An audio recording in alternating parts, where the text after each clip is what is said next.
Live from New Delhi, you're watching DD India Live, India's voice to the world. I'm Mark Lynn. Namaskar. Coming up in the next 30 minutes. The Modi cabinet portfolios are allocated, major ministries unchanged, boost for allies, regional balance maintained, ministers to take charge today.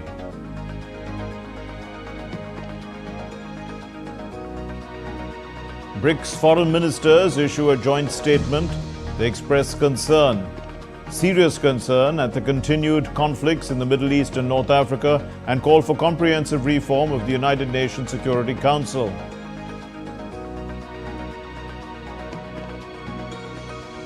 UN Security Council endorses US-sponsored Gaza ceasefire resolution.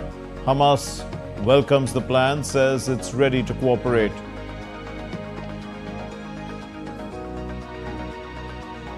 And in sports, Jannik Sinner becomes the first Italian world number one in ATP rankings. The French Open champion Carlos Alcaraz moves past Djokovic into the second spot.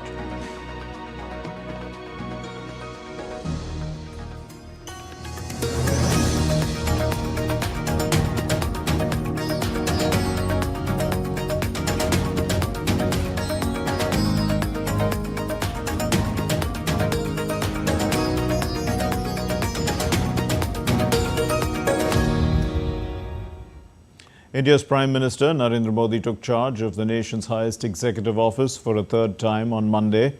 His first decision was to authorize the release of the 17th installment of the PM Kisan Nidhi, which is a fund for farmers' welfare.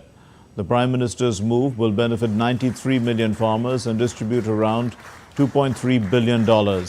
After signing the file, the Prime Minister said, and I quote, "Ours is a government fully committed to Kisan Kalyan. It is therefore fitting that the first file signed on taking charge is related to farmer welfare. We want to keep working even more for the farmers and the agriculture sector in the times to come." Unquote.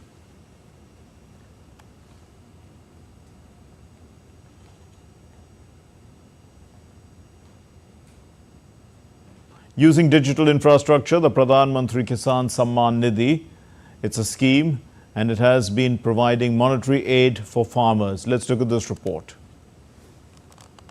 With an aim to provide financial support to farmers, the Government of India launched the Pradhan Mantri Kisan Samman Nidhi scheme in 2019. The initiative aims to benefit all cultivable landholding farmer families across the country. Under the scheme, eligible farmers receive 6,000 rupees annually in 3 equal installments of 2,000 rupees. The fund is directly transferred to the Aadhaar-seeded bank accounts of the beneficiaries. State government and UT administrations identify the farmers who are eligible for support as per scheme guidelines, but farmers can also self-register on the PM Kisan portal. As of 2024, the Indian government has disbursed nearly 3 lakh crore rupees to over 11 crore farmer families. With reliance on a farmer-centric digital infrastructure, the scheme has been ensuring that farmers receive monetary aid without involvement of any middlemen while maintaining transparency in the process. Bureau Report, DD India. Monday also saw Prime Minister Modi addressing officials and staff of the Prime Minister's office, outlining his vision to transform the PMO into a people's PMO. Mihir Makuri has more. Moments after assuming office, Prime Minister Narendra Modi addressed the officials and staff of the Prime Minister's office. In his address, Prime Minister Modi reiterated his unwavering commitment to transforming the Prime Minister's office into a centre of service and a people's PMO. मेरी कोशिश रही है कि PMO ये सेवा का अधिष्ठान होना चाहिए, पीएमओ ये पीपल्स पीएमओ होना चाहिए, ये मोदी पीएमओ नहीं हो सकता है. Praising the contributions of government employees, Prime Minister Modi stated that every government employee truly deserves credit for this election victory as they left no stone unturned in contributing to the vision of Viksit Bharat. Prime Minister Modi added that he aims to move forward with new energy and courage. जिस team ने मुझे 10 साल में बहुत कुछ दिया है, उसमें हम और नया क्या कर सकते हैं, और अच्छा कैसे कर सकते हैं, और जल्दी कैसे कर सकते हैं, और ज्यादा स्केल पर कैसे कर सकते हैं, अगर उन चीजों को लेकर के आप साथ ही आगे बढ़ते हैं तो मुझे पक्का विश्वास है कि 140 करोड़ देशवासियों ने आपके पुरुषार्थ को मोहर लगाई है।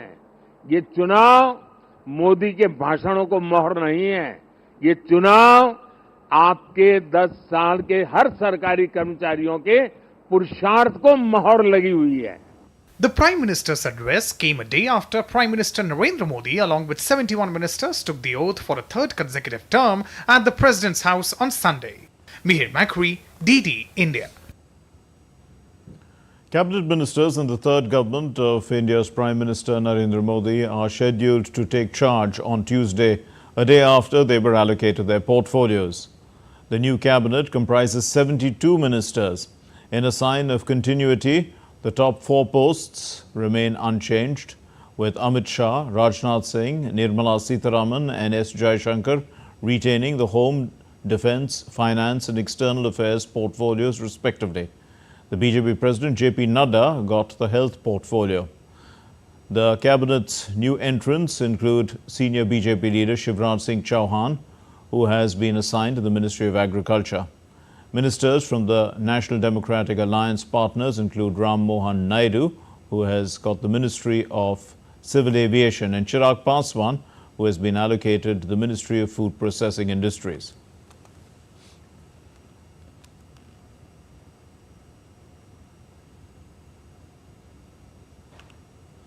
The monsoons have made their mark, moving into Maharashtra, Telangana and Odisha. The India Meteorological Department has predicted heavy to very heavy rainfall over Maharashtra and coastal and north interior Karnataka in the next week. The Met Department has issued a yellow alert for Mumbai, indicating that conditions are conducive for the monsoon to arrive in the city. On the other hand, heatwave conditions are prevailing over northwest India starting from today. The heatwave conditions are likely to persist over the east and central East India, Uttar Pradesh and northeast Madhya Pradesh throughout the week. Delhi has been bracing for wind action with expected dust storms and thunderstorms. The heat's on the rise, however, and it's potentially reaching a sweltering 42 degrees Celsius. Still, the city is expecting some rainfall.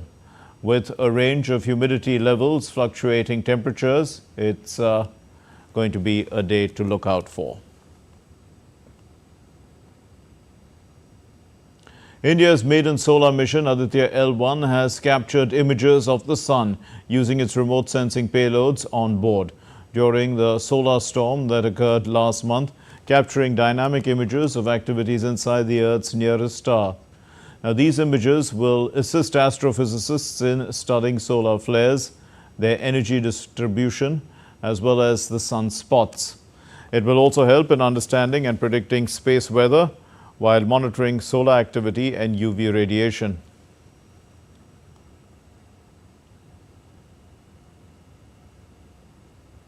Let's take a look at other stories making the news today.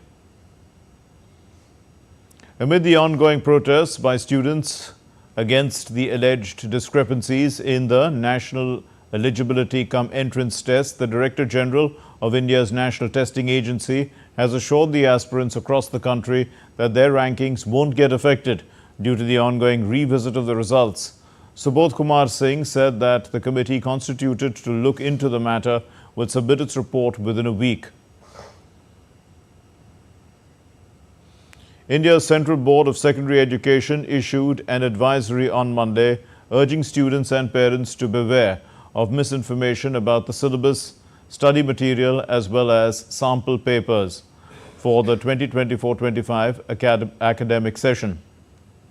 The board said that the information from unauthorized sources can be misleading among stakeholders.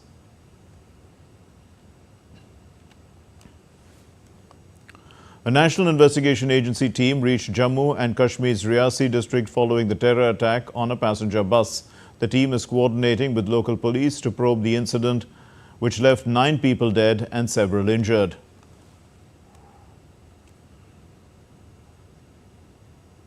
Devotees thronged the Hanuman Gadi temple in Ayodhya, Uttar Pradesh on as they welcomed the Jeshti month. The Jeshti month is the third month of the year in the Hindu calendar.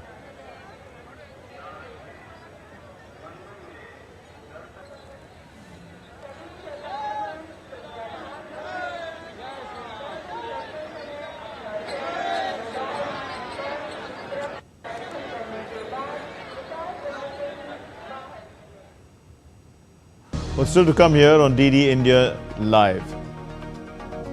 A massive fire erupts at a 4-story apartment building in Miami.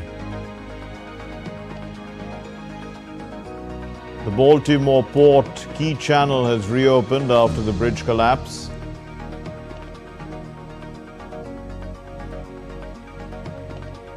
South Africa has beaten Bangladesh by a mere 4 runs in their T20 World Cup encounter.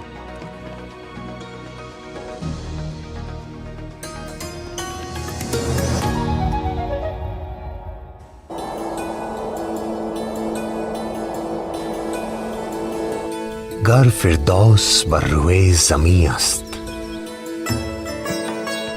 हमी अस्तो हमी अस्तो हमी अस्त Jammu and Kashmir, nature's finest works.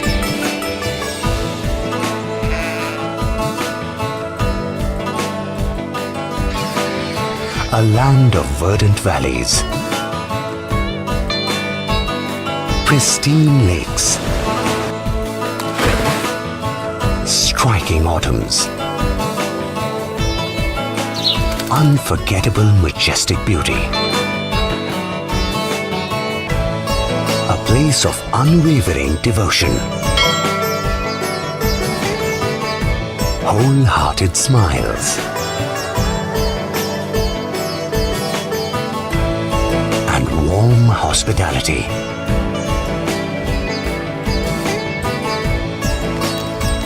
World famous for its exquisite artistry.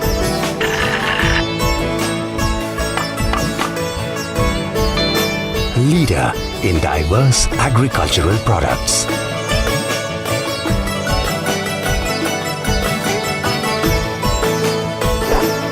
Heartland of winter sports. Jammu and Kashmir is vibrant,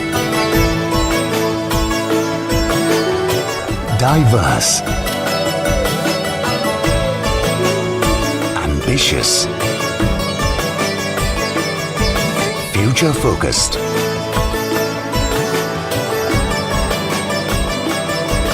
full of life. Welcome to heaven on earth.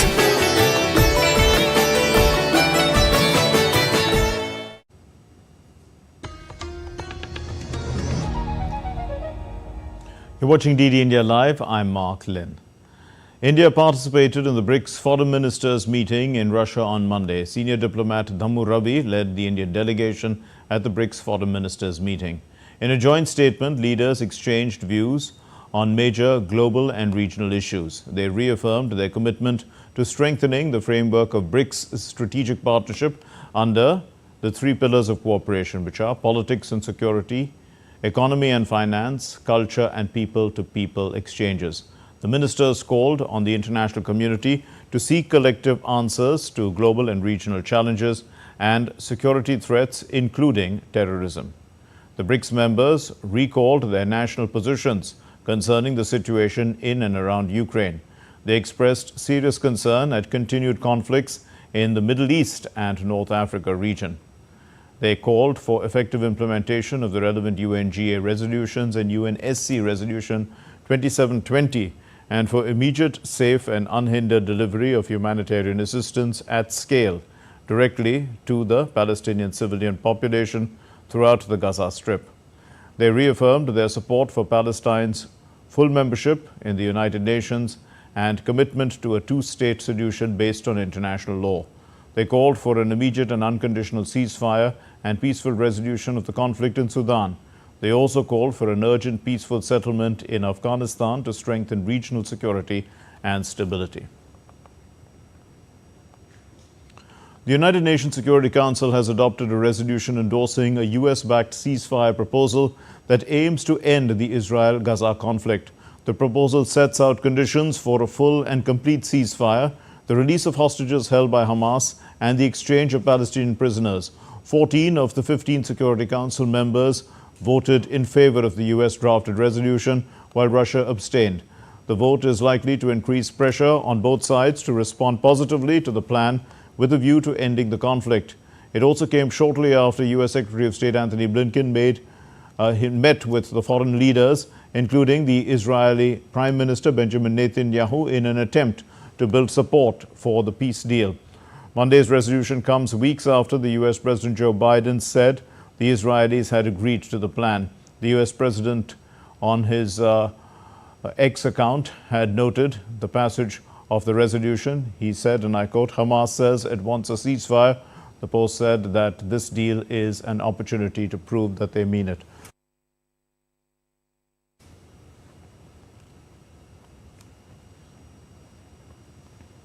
And Hamas has welcomed on Monday this UN Security Council resolution backing the proposal for a ceasefire in Gaza, saying that it's ready to cooperate with mediators over implementing the principles of the plan. Hamas also said that it was willing to engage in indirect negotiations over implementing the principles that are consistent with the demands of the people and resistance.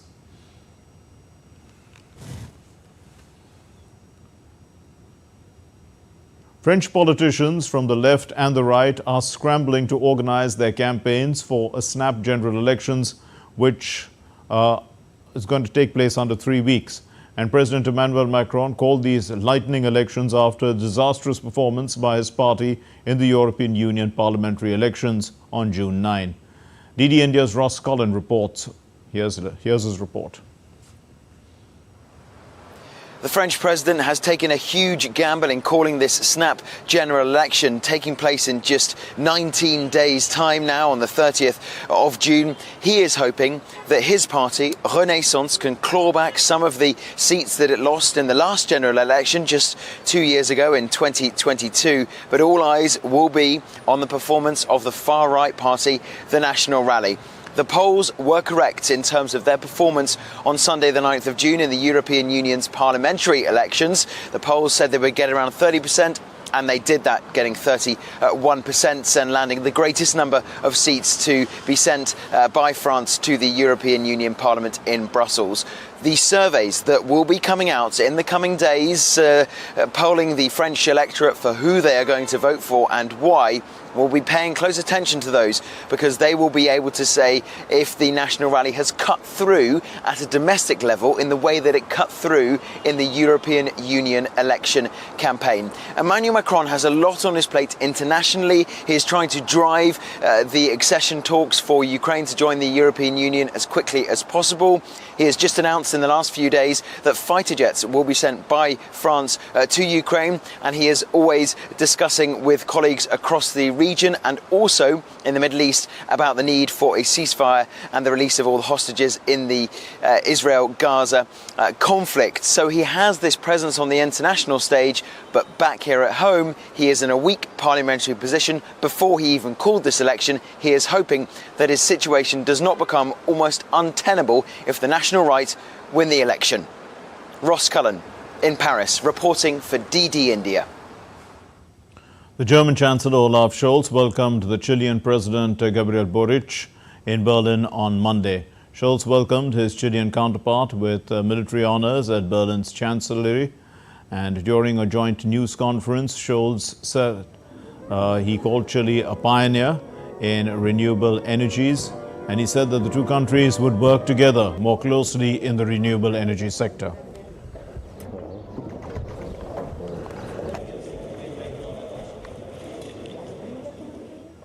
Wichtig für den Schutz unseres Klimas ist der Einsatz The use of renewable energy is important for protecting our climate. Chile and Germany want to cooperate closely on this, whether in the generation of energy or in the expansion of necessary raw materials. Chile is a pioneer in this area, and we have planned a closer scientific exchange between the research institute of our countries. The South Korean activists have quietly released smart balloons for flights deep into North Korea. Now, the specialized balloons are equipped with a leaflet dispenser, bundles of speakers and a GPS tracker. Their aim is to reach as far into Pyongyang, disseminating thousands of leaflets and also airing pre-recorded messages critical of North Korean leader Kim Jong-un. The Seoul-based activist group says that these so-called smart balloons, which can cost up to $1,000 each, are filled with helium or hydrogen and are capable of carrying payloads of up to 7.5 kilograms. Now, balloons, the tactics have seized the spotlight in the frosty relationship between the two Koreas since last month, when the North sent hundreds of their balloons carrying trash into the South.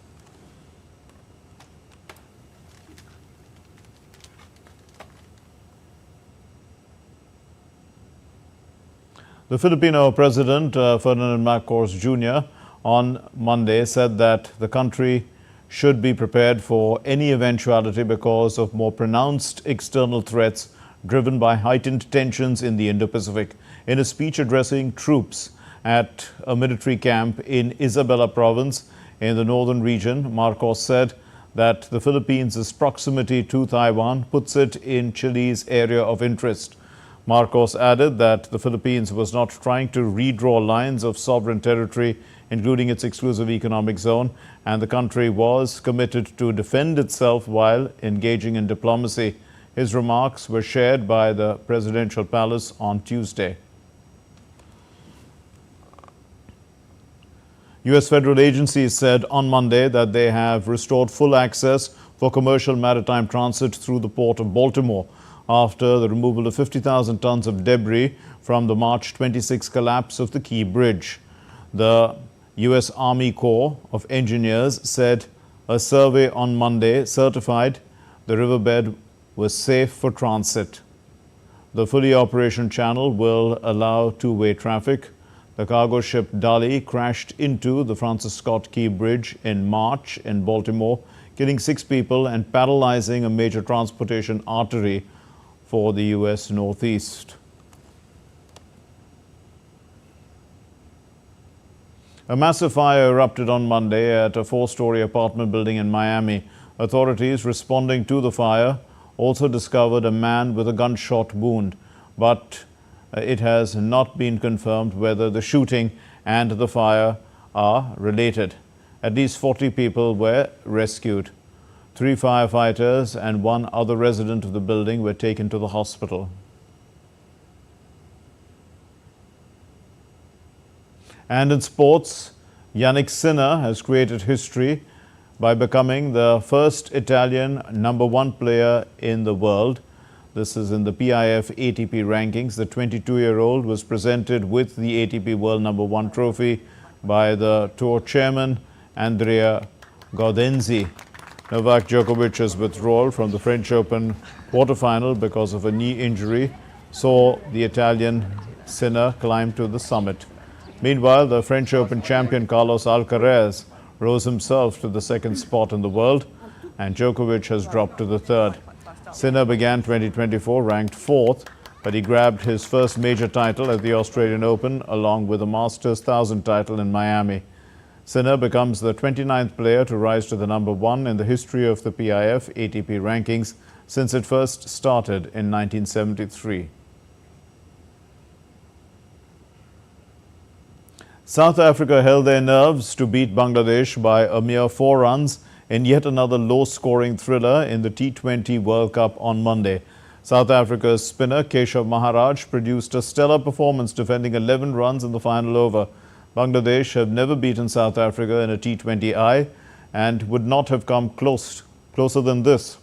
Now, chasing a modest 114 runs, they were 94 for 4 at one stage, and that was at the end of 17 overs. They just needed 20 runs of 18 balls, but they fell short because of good death bowling. Amid Egypt's scorching heat wave this week, an indoor ski resort hosted on Saturday a 4x4 car race. This is through obstacles on a ski slope. The 4-wheel rally cars, they were seen drifting on snow for what organizers say was the first time not only for the audience in the Middle East and Africa, but also for the contestants themselves, who are used to racing in sandy, deserty conditions. Now, this event was attended by an audience who had all-day access to the snow park because of previously purchased tickets. Sounds of ferocious drumming and cheering crowds filled the air as dragon boats made waves in Hong Kong on Monday. While the city celebrated the annual Dragon Boat Festival, hundreds of paddlers made a splash on the waters of the Aberdeen Harbour, where a total of 29 races marking the largest scale event of its kind in the city took place.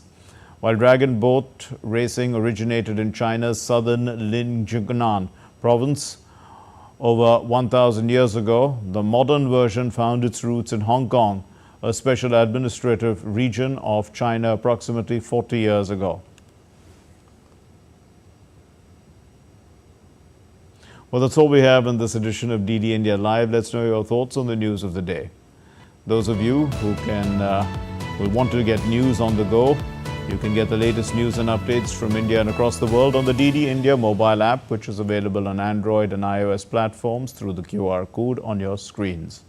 We'll be back with more news as it breaks here on DD India. My name is Mark Lynn from all of us here in Delhi. Thank you very much for watching DD India Live. Namaskar.